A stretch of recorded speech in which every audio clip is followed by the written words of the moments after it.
నీతియు సమాధానము పరిశుద్ధాత్మ అందలి ఆనందమును. మరి ఆ పరిశుద్ధాత్మ అందలి ఆనందంతో మేము కొనసాగుతున్నప్పుడు మరి ఆ కొనసాగిన ఆ సమయాల్లో మరి చాలామంది అనుకుంటారు, క్రీస్తు ప్రభుని అంగీకరిస్తే, క్రీస్తు ప్రభుని నమ్ముకుంటే మీ కష్టాలన్నీ తీరిపోతాయండి, మీ బాధలన్నీ తీరిపోతాయండి, మీరు చాలా చక్కగా సౌఖ్యంగా ఉండొచ్చు అనే యొక్క పర్సెప్షన్స్తో చాలామంది ఉంటారండి. రాంగ్. ఎస్, తప్పుడు బోధ కూడా మనం వింటూ ఉన్నాం. కానీ క్రీస్తు ప్రభు రక్తంలో కడగబడిన తర్వాత అప్పుడు మొదలవుతాయండి అసలైన శ్రమలు, అప్పుడు మొదలవుతాయి, అప్పుడు అసలైన పరీక్షలు అప్పుడు మొదలవుతాయి. మరి అలాగనే మా జీవితంలో కూడా మరి మొదలైనవి. మొట్టమొదటిగా మరి నా యొక్క కుమార్తె, ఒక్కతే కుమార్తె అండి, తను బ్రతకదని చెప్పారు. తను ప్రీమెచ్యూర్డ్. ఆ ప్రీమెచ్యూర్డ్ కూడా నా యొక్క భార్యకి హెవీ బ్లీడింగ్ తోటి ఇంకా బ్రతకదని చెప్పినప్పుడు ప్రభు యొక్క దయను బట్టి, ప్రభు యొక్క కృపను బట్టి మరి మేము ఎప్పుడు ఎన్నడూ కూడా అవిశ్వాసానికి లోనవ్వలేదు. కానీ విశ్వాసంతోనే ప్రభు మా ఎడల కార్యం చేస్తాడని చూసినప్పుడు ఖచ్చితంగా అదే రీతిగా మా యొక్క జీవితాల్లో కార్యం చేశాడు. నా యొక్క కుమార్తె బ్రతకదు అని నేను హైదరాబాద్లో ఉండేవాడిని, అపోలో హాస్పిటల్లో అడ్మిట్ చేసినప్పుడు, మీరు అపోలో హాస్పిటల్లో మరి కార్పొరేట్ హాస్పిటల్లో ₹1 కట్టకుండా ఏదైనా ఒక ట్రీట్మెంట్ జరుగుతుందా? జరగదు. కానీ దేవుడు మా ఎడల ఆయన యొక్క ప్రేమ చూపించాడు. ₹1 కట్టుకోకుండా అక్కడ ఉన్నటువంటి డాక్టరు ఆ మేనేజ్మెంట్తో మాట్లాడి, వారికి నేను పూచీగా ఉంటాను, ఆ యొక్క ఆపరేషన్కి సంబంధించినవన్నీ కూడా మీరు చేసేయండి అని చెప్పినప్పుడు మరి దేవుడు మాకు సహాయం చేశాడు. కానీ నా యొక్క కుమార్తె పుట్టినప్పుడు కెన్ యూ ఇమాజిన్, మీరు మరి నమ్మాల్సిందే. ఎందుకనంటే నా దగ్గర అన్ని ఎవిడెన్స్లు ఉన్నాయి, రికార్డు ఉంది. తను పుట్టినప్పుడు 1.25 kgs అండి, 1.5 kg కూడా లేదు. తీసుకొచ్చి చేతిలో పెట్టారు, ఓ మాంసం ముద్దలాగా, అంతే, బ్రతకదు మీ ఆశే అని చెప్పినప్పుడు ఎన్ఐసిలో పెట్టారు. ఎన్ఐసిలో పెట్టినప్పుడు ఏ మూమెంట్ లేదు, ఏ చలనం లేదు. మరి అక్కడ మరొక పరీక్ష, ఏ చలనం లేనప్పుడు అక్కడికి వెళ్ళి మోకరించి మేము ప్రార్థన చేసినప్పుడు, ప్రభువా నువ్విచ్చిన బిడ్డ ఈ యొక్క బిడ్డని ఏ రీతిగా మీరు బ్రతికిస్తారో మాకు తెలియదు, నీ చిత్తంలో ఏమైందో, మరి మా పట్ల నీ యొక్క ఉద్దేశం ఏమైందో అది నెరవేర్చు, ఈ బిడ్డ పట్ల నీ యొక్క ఉద్దేశం ఏమైందో మాకు తెలియదు, కాబట్టి మీరు ఇచ్చిన బిడ్డ మీరు బ్రతికిస్తే ఓకే, బ్రతికించకపోతే ఓకే అని ప్రార్థన చేసి యేసు నామమున ఆమేన్ అన్నామండి. అప్పుడు తనకి మూమెంట్ వచ్చింది, గట్టిగా అరిసింది. ఆ అరవటం మరి నేటికి కూడా చక్కని ఆరోగ్యంతో దేవుడు అనుగ్రహించి మరి దేవుని నామ మహిమార్థమే సాక్షిగా ఈ రోజున మరి దేవుడు నిలబెట్టాడు. ఎన్నో రీతిలుగా తను పట్ల ఎన్నో కార్యాలు చేస్తూ ఉన్నాడు. మరి మొదటి అనుభవం అది. రెండవ అనుభవం, మరి దేవుని యొక్క సేవా పరిచర్యలో ఉన్నప్పుడు దేవుని అందలి ఆనందము. మరి ఏంటి ఆనందము? మరి ఇక్కడ చెప్పాడు కదా, దేవుని రాజ్యం భోజనం పానం కాదుగా, నీతియు సమాధానము పరిశుద్ధాత్మ అందలి ఆనందము. ఆ ఆనందము మరి ఈ సేవా పరిచర్యలో నేను మరి ముందుకు వెళ్తున్నప్పుడు ఎన్నో రీతిలుగా నాకు ఎదురయ్యే సమస్యలు, మరి దేవునిలో ఎదుగుతున్నప్పుడు ఎన్నో రీతిలుగా ఎన్నో ఆటంకాలు ఎదురవుతూ ఉన్నాయి. ఆ ఆటంకాలు ఎలాంటివి అంటే, ఇంకా అది చిన్నవి చాలా ఉన్నాయి, కానీ ముఖ్యమైనవి మాత్రం నేను చెప్పి నా యొక్క సమయాన్ని నేను ముగిస్తాను. ఈ యొక్క సేవ పరిచర్యలో ముందుకు కొనసాగుతున్నప్పుడు మొట్టమొదటిగా మరి నా యొక్క భార్య సిక్ అయినప్పుడు ఇద్దరం కూడా కలిసి ప్రార్థన చేశాం. నా యొక్క భార్యని ఇంకా బ్రతకదు, మీరు తీసుకెళ్ళిపోండి అన్నప్పుడు తనకి ఆటో ఇమ్యూనిటీ అనే ఒక డిసీజ్ వచ్చింది. ఆ డిసీజ్లో తనకి నడవలేని పరిస్థితిలో మంచానికి పరిమితం అయిపోయింది. మంచానికి పరిమితం అయిపోయినప్పుడు ఒకవైపు బిడ్డ, చిన్న పాప, తన్ను చూసుకోవాలి, ఉద్యోగం చేసుకోవాలి, తన్ని చూసుకోవాలి. తను ఒక చిన్న పిల్లలాగా మంచానికి పరిమితం అయిపోయింది. అన్నీ కూడా ఇక మంచంలోనే. ఎవరైనా బంధువులు కానీ స్నేహితులు కానీ ఎవరైనా అడిగితే 1 రోజు 2 రోజులు 3 రోజులు చూస్తారు. కానీ నేను 3 సంవత్సరాలు తన్ని మంచంలోనే ఇలాగ చేతుల మీద తీసుకుని వెళ్ళి మరి చివరి శ్వాస వరకు కూడా, అంటే దేవుని ఎదుట మనం ప్రమాణం చేస్తాం కదా, పెళ్లి ప్రమాణాలు, దేవుని ఎదుట చేసినట్లుగా నేను దేవుని భయభక్తులు కలిగి తనకి ఇంత కూడా అసహనం లేకోకుండా మరి చివరి వరకు కూడా అవిశ్వాసంలోనికి వెళ్ళకోకుండా విశ్వాసంలో దేవుని యొక్క సన్నిధికి చేరే వరకు కూడా మరి ఆ యొక్క ఓర్పుని, నేర్పుని, అలాగే సహనాన్ని ప్రభు నాకు అనుగ్రహించాడు. చాలామంది ఏమంటూ ఉండేవాళ్ళు అంటే, నీకు ఇంత ఓర్పు, ఇంత సహనం ఎక్కడి నుంచి వచ్చింది, ఇంత ఆనందం ఎక్కడి నుంచి వచ్చింది అంటే, నా దేవుని దగ్గర నుంచి నేను పొందుకున్నాను, అది నేను పంచుతాను. ఇందాక బ్రదర్ గారు చక్కని మెసేజ్ కూడా అందించారు, ప్రేమ గురించి చెప్పారు. ప్రేమ గురించి కూడా, ఆ ప్రేమ గురించి చెప్పినప్పుడు నాకు ఆ యొక్క అగాపే ప్రేమ, ప్రభు నా పట్ల చూపించినటువంటి ఆ యొక్క ప్రేమ నాకు గుర్తొచ్చింది. ఎన్నో రీతిలుగా మరి ఈ యొక్క అనారోగ్య పరిస్థితుల్లో దేవుడు నాకు తోడుగా ఉండి నన్ను అవిశ్వాసంలోనికి దిగజారిపోకుండా, మరి ఈ తగులుతున్న ఈ దెబ్బలన్నిటిని బట్టి నేను ఇంకా స్ట్రాంగ్ అవ్వటానికి దేవుడు సహాయం చేశాడు. ఎంత స్ట్రాంగ్ అయ్యానంటే, ఇక ఈ యొక్క సైతాను ఎన్నో రీతిలుగా నన్ను మరి ఇబ్బందులు పెడుతూనే ఉన్నాడు.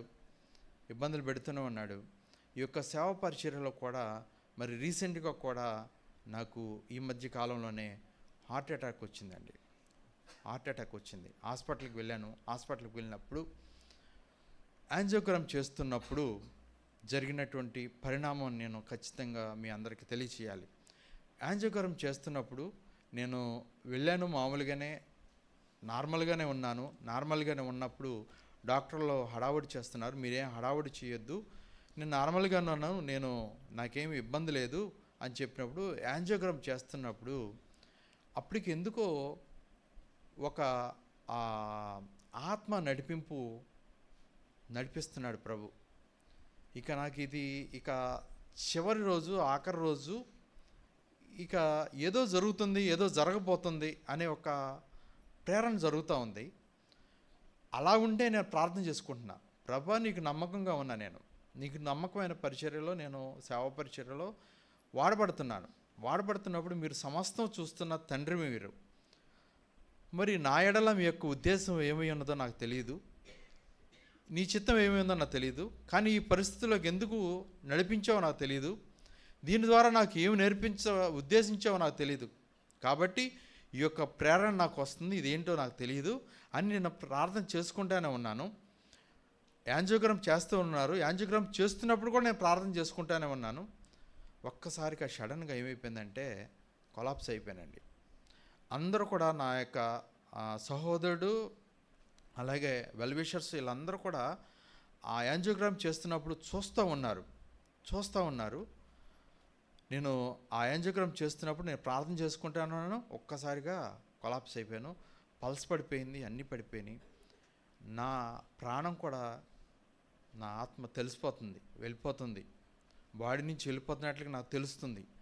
వెళ్ళిపోతూ ఒక గొప్ప వెలుగుతో నిండినటువంటి హౌస్ ఒకటి కనపడుతుందండి. ఆ దగ్గరికి వెళ్ళి నిలబడ్డాను. ఆ హౌస్లో డోర్లు క్లోజ్ చేసి ఉన్నాయి, విండోస్ క్లోజ్ చేసి ఉన్నాయి, ఏవి కూడా ఓపెన్ చేసి లేవు. ఇవి అన్నీ కూడా క్షణాల్లో జరిగిపోయినాయి. ఇంకా ఎప్పుడైతే పల్స్ పడిపోయిందో, ఇవన్నీ పడిపోయినాయో, ఇంకా డాక్టర్లకి వాళ్ళు టెన్షన్ పడిపోయి వారు చేయాల్సిన ప్రయత్నాలు వారు చేస్తున్నారు. నాకేం తెలియట్లా. నా ఆత్మ మాత్రం ప్రయాణం అయిపోయి ఆ గొప్ప వెలుగు ఆ దగ్గరికి వెళ్ళిపోయి అలా నిలబడి చూసింది. ఎక్కడ ఏమి కూడా వెళ్ళటానికి వేలేకపోయేసరికి ఇంకా మరి ఎలాగైతే వెళ్ళానో అలాగా తిరిగి వచ్చేసానండి. అలాగే తిరిగి వచ్చాను. అప్పటికి ఈ డాక్టర్స్ ఏ ప్రయత్నాలు చేస్తున్నా నాకేం తెలియలేదు. ఆ చివరికి మరలా ఆ ప్రాణం వచ్చిన తర్వాత, నాకు స్పృహ వచ్చిన తర్వాత, అప్పుడు డాక్టర్లు ప్రయత్నం చేస్తుంటే నేను బాగానే ఉన్నానండి, ఎందుకు మీరు ఇలా చేస్తున్నారని చెప్పేసి నేను వారిని అడిగినప్పుడు వారు చెప్పారండి, ఆల్మోస్ట్ నువ్విక అయిపోయావు, డెడ్, చనిపోయావు, మరలా నువ్వు ఎలా వచ్చావు అని చెప్పినప్పుడు నేను వారితో పంచుకున్నప్పుడు వారు ప్రభుని ఘనపరిచారండి. నువ్వు ఏ దేవుడినైతే నమ్ముకున్నావో ఆ దేవుడే నిన్ను మరలా బ్రతికించాడు. ఇది అసాధ్యము, మరి అసాధ్యాన్ని సుసాధ్యం చేసిన దేవుడు మరి సజీవంగా ఈ రోజున మీ ముందు నిలబడటానికి కారణం మీ అందరి యొక్క ప్రార్థన, మీ అందరి యొక్క మరి సహకారం బట్టే. దేవుని యొక్క చిత్తంలో నేను ఏమయ్యానో నాకు తెలియదు కాబట్టి మరలా సజీవంగా తిరిగి రావడానికి దేవుడు సహాయం చేశాడు. నా కుమార్తె నేను చూసినప్పుడు నాకు చాలా ఏడుపు వచ్చింది. అప్పటికి మా గృహంలో, మా ఇంట్లో అందరూ, మొదట నా భార్య చనిపోయిన తర్వాత నా తల్లి చనిపోయింది, తర్వాత నా యొక్క సహోదరి చనిపోయారు, అన్ని మరణాలు. తర్వాత నా మరణం కూడా జరుగుతుంది అనుకున్న ఆ టైంలో దేవుడు నన్ను సజీవంగా మరి జీవించడానికి, లేపడానికి దేవుడు సహాయం చేశాడు. దాన్ని బట్టి దేవునికే వందనాలు తెలియజేస్తా ఉన్నాను. మరి అంతేకాకుండా దేవుడు నన్ను బ్రతికించాడు. దేవుని యొక్క పరిచర్యలు ఇంకను కూడా బలంగా కొనసాగుతున్నప్పుడు మరొక విపత్తు కూడా ఈ మధ్య కాలంలోనే వచ్చింది. మరి ఎవరికైనా, ఏ వ్యక్తికైనా సరే బ్రెయిన్ స్ట్రోక్ వచ్చిన వ్యక్తి మరలా ఏ ఇబ్బంది లేకోకుండా ఈ విధంగా నిలబడ్డానంటే దానికి సజీవ సాక్షి నేనేనండి.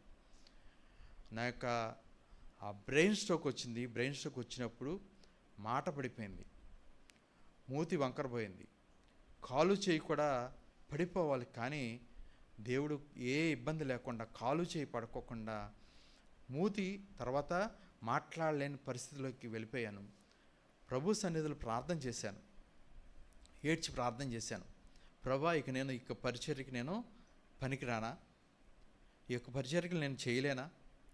నీకు సాక్షిగా నీ యొక్క సాక్ష్యాన్ని నేను చెప్పలేనా అని ప్రభు సన్నిధిలో ఏడ్చి ప్రార్థన చేసినప్పుడు ప్రభు యొక్క కృప, ప్రభు యొక్క దయ, ఆయన యొక్క ప్రేమ మరలా నా మీద కృపింపబడింది.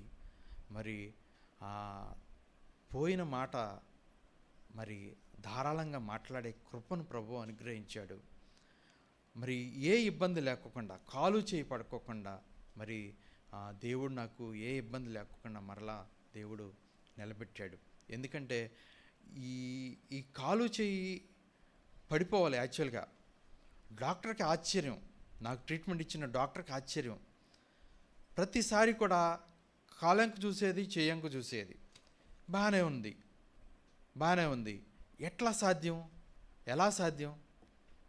అప్పుడు ప్రభు గురించి తనకు చెప్పినప్పుడు, నీ యొక్క దేవుడే, మిమ్మల్ని మీరు నమ్ముకున్న ప్రభువే నిన్ను కాపాడాడు. ఇది మెడికల్ మిరాకిల్.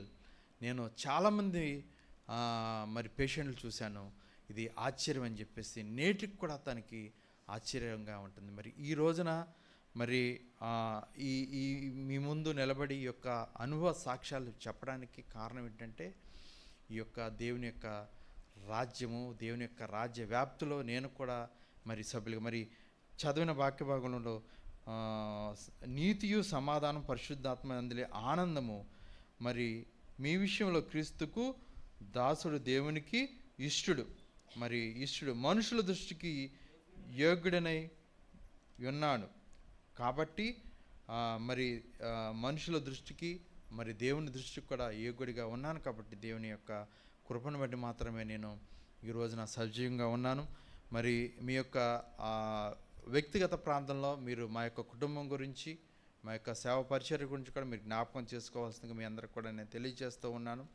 మరి యేసుక్రీస్తు ప్రభువారు కూడా ఎన్నో రీతిలుగా, ఎన్నో మరి ఉపమాన రీతిగా, ఎన్నో రీతిలుగా మరి ప్రభు యొక్క బోధనలో మనం విన్నాం. కానీ క్రీస్తు ప్రభువారు మొట్టమొదటిగా మరి చెప్పినటువంటి ఉపమాన రీతిగా కావచ్చు, కొండ మీద ప్రసంగం అవచ్చు, ఎక్కడైనా కూడా చెప్పిన ఆ యొక్క ఉద్దేశము, బోధ ఏంటంటే క్రీస్తు యొక్క రాజ్యము. క్రీస్తు రాజ్యములో మరి మనం అందరం కూడా సభ్యులుగా ఉండాలి. క్రీస్తు యొక్క పరిచర్యలో సేవకులుగా, మరి క్రీస్తు యొక్క పరిచర్యలో మనం అందరం కూడా, మరి మనందరిని కూడా పిలుచుకున్నాడు ప్రభు. మరి మనందరికి కూడా పిలుపు ఉంది. ఆ యొక్క పిలుపు నెరిగి, ఏ పిలుపుకి మీరు పిలువబడ్డారో ఆ పిలుపుకి తగిన రీతిగా మనం బ్రతకాలి, మనం జీవించాలి, ప్రభుని మహింపరిచే రీతిగా ఉండాలి. మరి చాలామంది చాలా రీతిలుగా మరి ప్రభుకి మరి ఏమిచ్చి ఆయన యొక్క రుణాన్ని తీర్చుకోవాలని మరి ఆనాడు ఇజ్రాయేలీలు కూడా అదే రీతిగా ఉన్నారు. మరి ప్రభు ఏమన్నాడండి? ప్రభు ఏమన్నాడు? మీరు వేలాది దూడల్ని ఇవ్వనక్కర్లేదు, పొట్టేళ్ళని ఇవ్వనక్కర్లేదు, మీ జ్యేష్ఠ పుత్రుని ఇవ్వనక్కర్లా. మీరు చేయాల్సింది ఏంటంటే, ఏంటి చేయాల్సింది ఏమండి? మీకా 6:6లో ఉంటుంది. మీకా 6:6లో ఏముంటుందంటే, కనికరాన్ని ప్రేమించాలంట. రెండవది ఏంటండి? ఆయన యందు దీన మనసు కలిగి ఆయన ఎదుట ప్రవర్తించాలంట అండి. మూడవది న్యాయంగా నడుచుకోవాలంట అండి. మరి దీన మనసు కలిగి మనం ప్రవర్తించాలి. మరి ఆయన ఎదుట నీతి న్యాయంగా బ్రతకాలి. కనికరం ప్రేమించేవారుగా మనం ఉండాలి. ఈ మూడు మనం ఎప్పుడైతే మన సాక్ష్యాల ద్వారా, మన జీవితాల ద్వారా, అంటే చాలామంది చాలా రకాలుగా బోధిస్తారు. బోధనలో కూడా చాలా ప్రావీణ్యతతోటి మరి ఈ యొక్క బోధనలో వారు బోధిస్తూ ఉంటారు. కానీ ఆ బోధించిన రీతిగా, బైబిల్ మనం చదివిన రీతిగా మన జీవితాలు మనం కట్టుకున్నప్పుడు ఎంతోమందికి దీవెనకరంగా, ఆశీర్వాదకరంగా, మరి ప్రతి ఒక్క మరి ఆ జీవితం ప్రభువుకి మహిమకరంగా దేవుడు మనందరినీ ఉంచాలని, ముఖ్యంగా నన్ను ప్రభు మహిమ కోసం ప్రభువు నిలబెట్టుకున్నాడు. దాన్ని బట్టి దేవదేవునికి స్తుతులు స్తోత్రం చెల్లిస్తూ ఈ యొక్క అవకాశం ఇచ్చినటువంటి మరి అన్నకి అలాగే అక్కకి ప్రత్యేకమైన వందనాలు. ఎందుకంటే నన్ను ఎంతగానో ప్రేమిస్తారండి. వీరు ఎంతగానో ప్రేమిస్తారు. ఎప్పటికప్పుడు ఎలా యోగక్షేమాలు అడుగుతూ ఉంటారు. మరి వారు చూపించినటువంటి ప్రేమ, క్రీస్తు ప్రేమ వారిలో ఉంది కాబట్టి నా యందు కూడా అట్టి రీతిగానే వారిరువురు కూడా నన్ను ప్రేమిస్తారు, నా కుటుంబాన్ని ప్రేమిస్తారు. మరి వారికి కూడా ప్రత్యేకమైన వందనాలు తెలియజేస్తూ మరి నా మాటలు ముగిస్తున్నానండి. Thank you very much.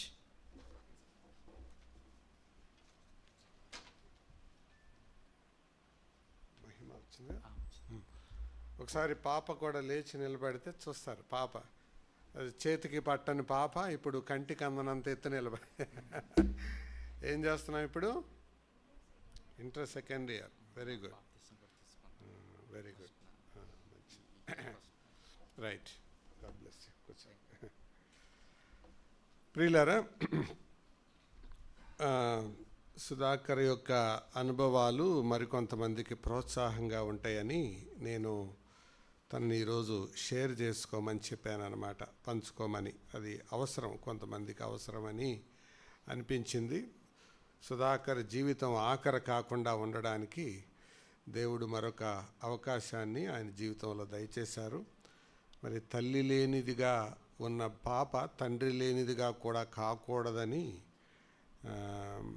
దేవుడు తండ్రిగా నిలబెట్టాడు. తన జీవితంలో జరిగించినది తనలో మరి నా మట్టుకు నేను గమనించింది దీనత్వం, యథార్థత. ఈ రెండు సమపాళ్లలో ఉంటాయి. అవి అలాంటి వారిని దేవుడు తప్పకుండా దీవిస్తాడు, హెచ్చిస్తాడు.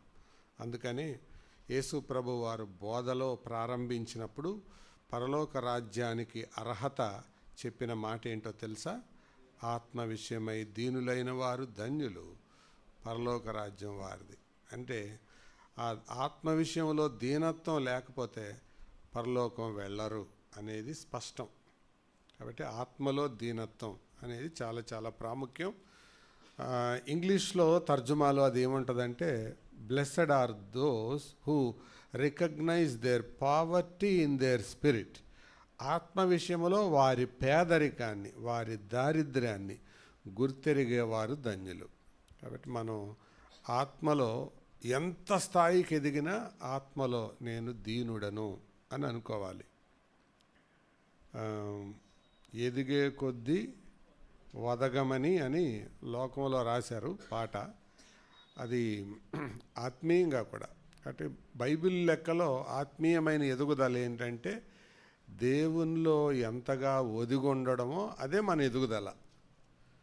దేవునిలో ఒదిగి ఉన్నవాడే ఎదిగినట్లు లెక్క.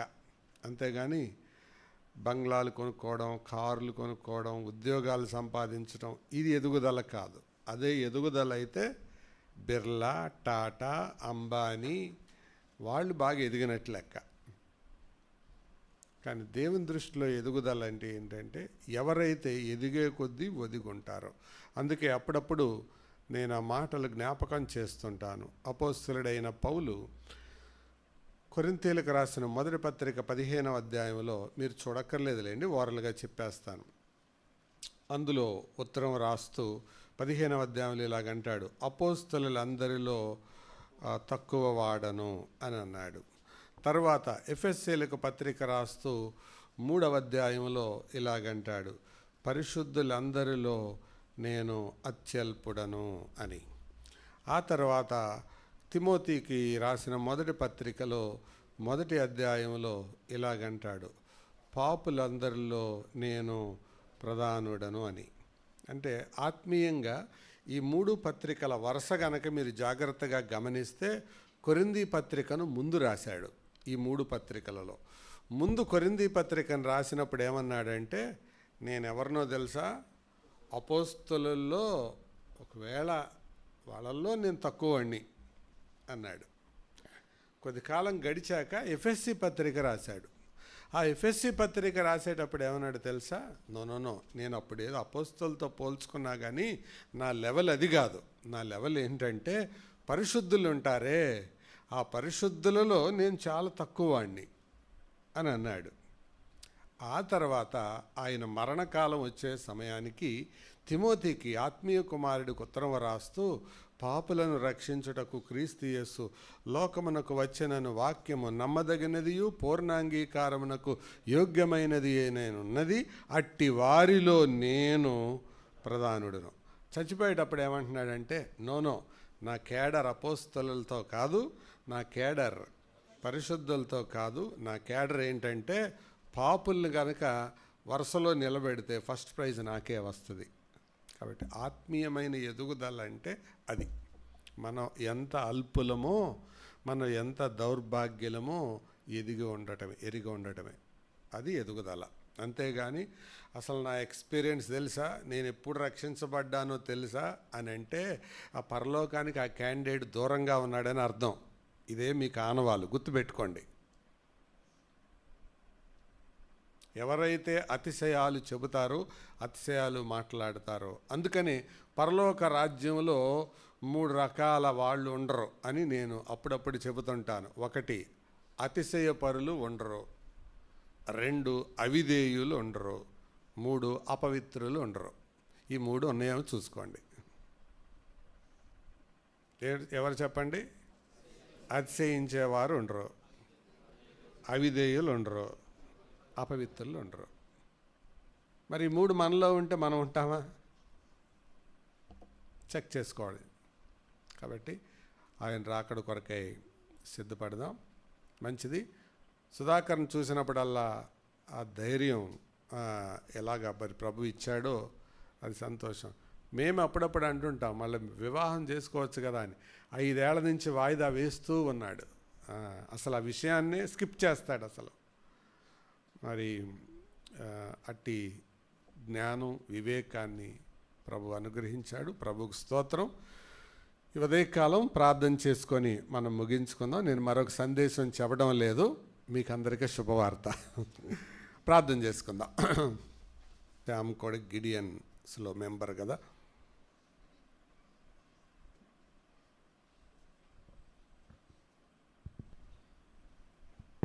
ప్రేమ కలిగిన ప్రభువా, నమ్మకమైన తండ్రి, నీ కృపకు వందనాలు, స్తుతులు, స్తోత్రాలు చెల్లించుకుంటున్నాం. మీ దయచేత మీరు ఒక మనిషిని ఏ విధంగా రక్షించుకుంటారో, ఎన్ని అనుభవాలు గుండా నడిపిస్తారో, ఒక్కొక్కరిగా మీరు ఎలా తోడుంటారో సాక్షి రూపంగా మాకు ఇచ్చినటువంటి సహోదరుని బట్టి వందనాలు చెల్లించుకుంటున్నాం. మొదటిగా మీరు మా పట్ల చూపించిన ప్రేమను బట్టి నిండైన వందనాలు ప్రభువా. నీ ప్రేమకు అర్హులం కాదు. యాకోబు రూపవతి అయిన రాహేలుని ప్రేమించినట్లు మేము మమ్మలను చూసి ప్రేమించేంత రూపంలో కాదు, కానీ అసహ్యులం పాపులమైన మమ్మలను మీరు ప్రేమించారు. ఆ ప్రేమను ఇష్టపూర్తిగా మా పట్ల కనపరిచారు.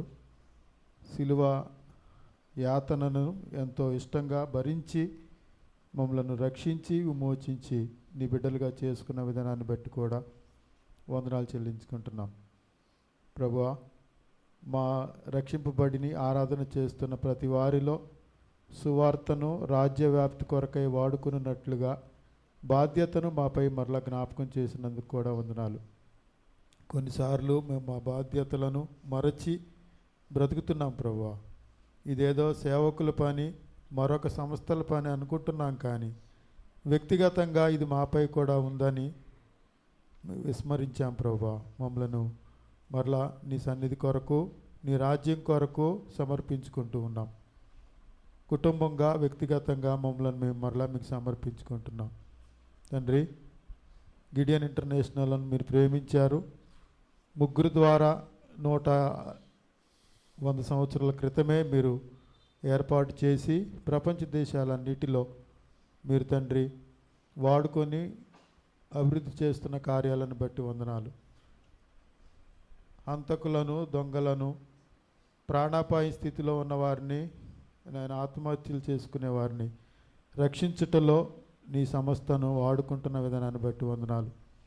ఈ సంస్థలో పాలిభాగస్తులై ప్రార్థన చేస్తున్న వారిని బట్టి, అలాగే ఆర్థిక సహాయం చేస్తున్న వారిని బట్టి, మెంబర్స్ని బట్టి, ఆక్సిలరీస్ని బట్టి కూడా స్తోత్రాలు చెల్లించుకుంటున్నాం. మా సంఘంలో కూడా చాలామంది ప్రత్యక్షంగాను పరోక్షంగాను ప్రభువా ఈ గిడియన్ సంస్థకు తమ ఆర్థిక సహాయాన్ని అందించి ఎంతోమందికి బైబిల్ అందించారు. ఎవరికి చేరిందో, ఎవరు రక్షింపబడ్డారో ఈ ఫలాన్ని మేము పరలోకమందు చూస్తాం ప్రభువా. అది మా అకౌంట్లో చేరితే మాకెంతో ఆనందం.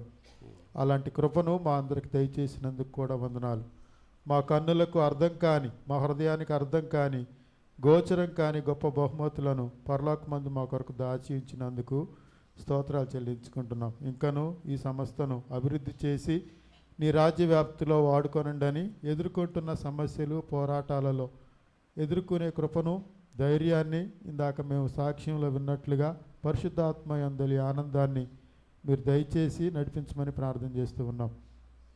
అలాగే వారందరినీ మీ చేతులకు అప్పగించుకుంటూ ప్రత్యేకంగా సుధాకర్ గారిని మీకు అప్పగించుకుంటున్నాం ప్రభువా.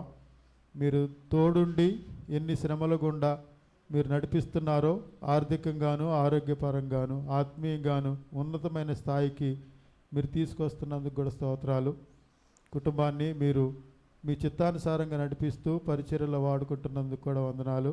భవిష్యత్తును కూడా మీకు సమర్పించుకుంటున్నాం. పాప సెటిల్మెంట్ను కూడా మీకు అప్పగించుకుంటున్నాం.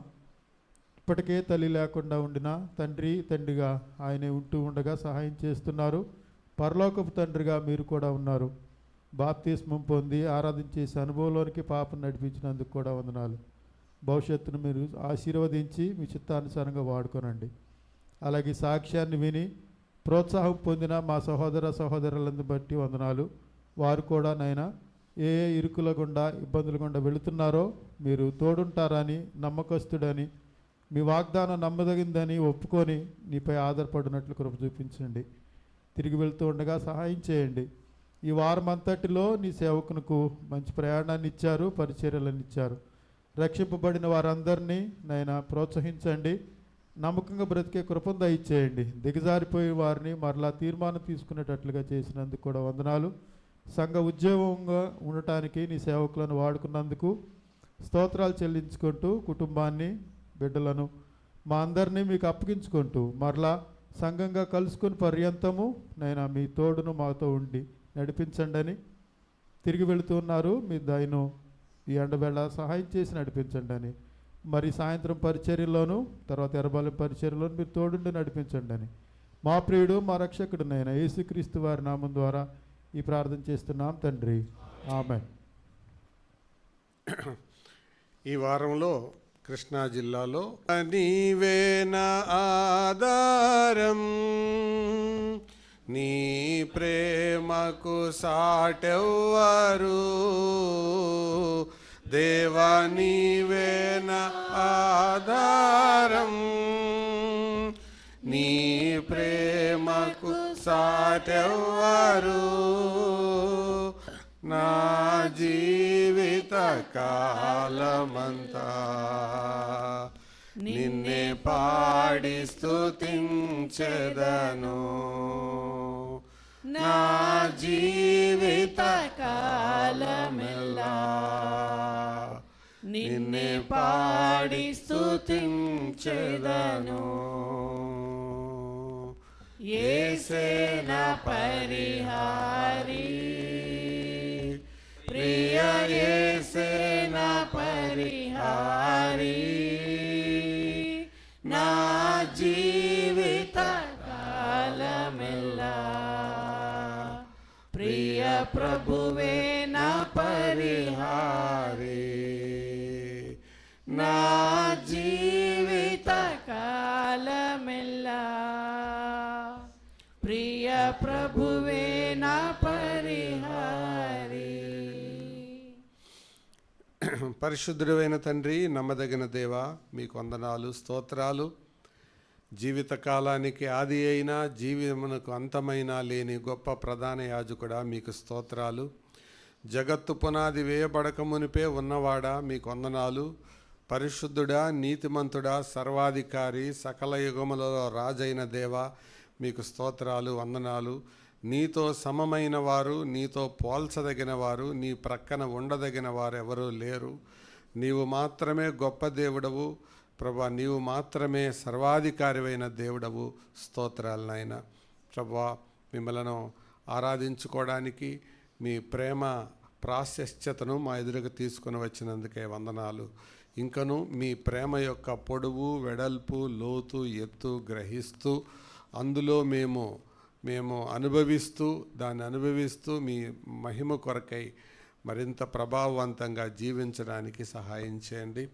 చిన్న బిడ్డలు ఉన్నారు, చదువుకునే పిల్లలు ఉన్నారు, ఉద్యోగాలు చేసేవారు ఉన్నారు, కుటుంబాలు కలిగిన వారు ఉన్నారు, సమస్యల్లో ఉన్నవారు ఉన్నారు, ఆర్థిక చిక్కుల్లో ఉన్నవారు ఉన్నారు, అనారోగ్యంతో ఉన్నవారు ఉన్నారు.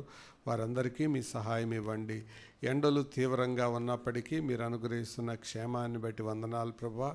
ఒకవేళ మీ రాకడ మా పోకడ ఆలస్యమైతే మరలా మేము కలుసుకుంటాం ప్రభా. ఒకవేళ ఆ రెండిట్లో ఏదైనా జరిగితే మీ ఎదుట మేము కళ్ళు తెరుస్తాం. కాబట్టి ఆ దినం కొరకు మమ్మలను ఆయత్తపరచండి ప్రభా. మీరు మమ్మల్ని తీర్చిదిద్దమని, మీ మహిమ కొరకై మంచి పాత్రలుగా మమ్మల్ని చెక్కమని ప్రార్థిస్తున్నాం. తిరిగి వెళ్తున్నాం. మీ సన్నిధి సమాధానం మాతో కూడా ఉంచమని ప్రార్థిస్తూ, కృపగలిగిన మీ బాహువులకు అప్పగించుకుంటూ, మరి మీ కృపగలిగిన చేతుల్లో ప్రతి వ్యక్తిని, ప్రతి బిడ్డను భద్రపరచమని, మీపై ఆధారపడి ఈ అరణ్య మార్గములో తన ప్రియునిపై ఆనుకొని వచ్చినది ఎవతే అని పరమగీతము ఆఖరి అధ్యాయంలో రాయబడినట్లుగా, అవును ప్రభా, మీ మీద ఆనుకోపోతే, మీ మీద ఆధారపడకపోతే ఈ అరణ్యం అది భయంకరం, దాంట్లో మేము సాగటం కష్టం ప్రభా. కాబట్టి మీ తోడు, మీ కాపుదల ఇచ్చి నడిపించండి. మీరు వాగ్దానం చేశారు కదా, నీ మీద దృష్టి ఉంచి నీకు ఆలోచన చెబుతాను, నీవు నడవవలసిన మార్గాన్ని నీకు బోధిస్తానన్నారు. ఆ మాట ప్రకారం నడిపించండి ప్రభా. ఈ కృత్రిమమైన జ్ఞానం ముందు మా జ్ఞానం సరిపోదు ప్రభా.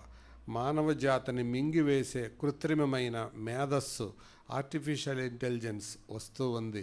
కానీ నీ జ్ఞానం ముందు అది వెర్రితనం ప్రభా. మీ జ్ఞానం మాకు అవసరం, అనుగ్రహించమని కోరుతూ, మరి రాబోతున్న తరం మిమ్మల్ని హత్తుకొని జీవించడానికి సహాయం చేయమని మమ్మల్ని అందరినీ మీ చేతులకు అప్పగిస్తూ, ప్రభువు రక్షకుడైన యేసుక్రీస్తు సర్వశక్తి గల నామమున వినయంతో వేడుకుంటున్నాము తండ్రి, ఆమేన్. తండ్రి అయిన దేవుని ప్రేమ, ప్రభువును రక్షకుడైన యేసుక్రీస్తు కృప, పరిశుద్ధాత్మ దేవుని సన్నిధి, సహవాసం, సమాధానం సదా మనతో ఉండి ఆయన రాకడ పర్యంతం మనలను నడిపించునుగాక. ఆమేన్. మరో 2 చిన్న